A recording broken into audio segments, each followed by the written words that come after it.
Okay, subukan natin laruin yung laro nila. Okay.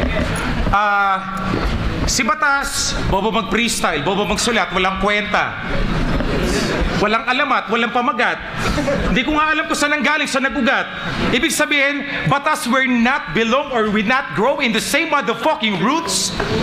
Hindi nga marunong mag-basketball, pero gusto maging atleta. Meron naman paano, meron ka, athlete's foot. Seryoso, okay. Batas, makinig ka, pare, makinig ka. At lalong dapat makinig kayo.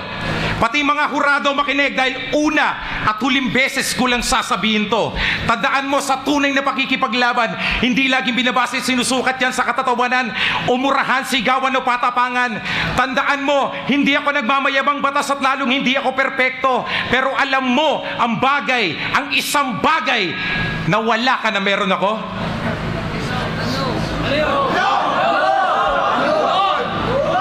Pagmamahal.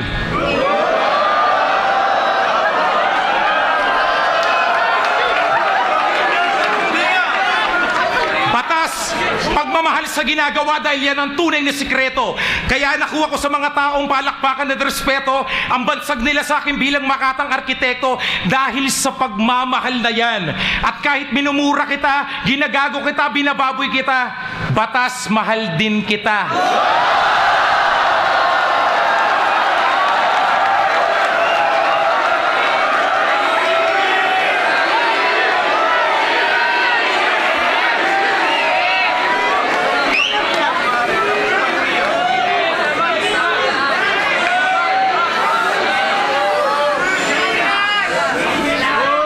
Batas, mahal din kita bilang kalaban kaya kita ginaganyan. Hindi ako marunong magtanim, pero meron ako sapat na ani ng respeto para din sa industriya at musika na to para mabuhay. Ako na mismo magpapatunay na hindi sa lahat ng bagay nagigisukatan ng antas ng pamumuhay para ibigay sa iyo ng mga tao at industriya ito ang respeto at palakpakan na panghabang buhay. Oo, ako nakikipaglaban kumakanta para meron kayong matutunan. Para lahat ng mga tao magkaroon ng lakas na loob, magkaroon ng tapang yung mga duwag na pasukin din ng ganitong klaseng larangan. Si Batas, oo, tanggapin natin. May sasakyan, may sariling tahanan, mayaman at marangya ang buhay. Kaya gusto kitang kamustahin at pasyalan ang iyong asawa at iyong anak na panganay. Gusto ko ma-check kung okay ba kayo sa bahay. Batas, hindi kita inuhusgan bilang isang napakawalang kwentang tatay.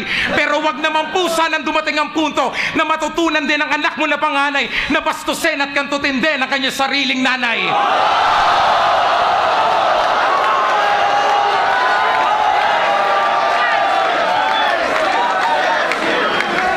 Tumatak sa isip na lahat tao sa buong mundo na si Batas ay bastos, sa paggalang ay kapos, malayong malayo sa tunay na pagkatao ni Roberto Boy Paos.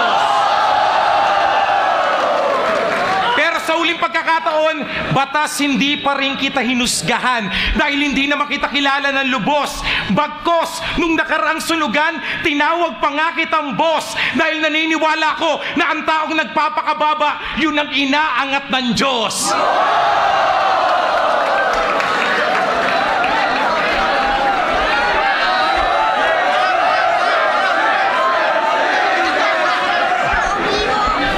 Sa pangalawa at uling pagkakataon, gusto ko marinig sa mga bibig nyo, isigaw nyo ang pangalan ng karapat dapat manalo sa laban na to.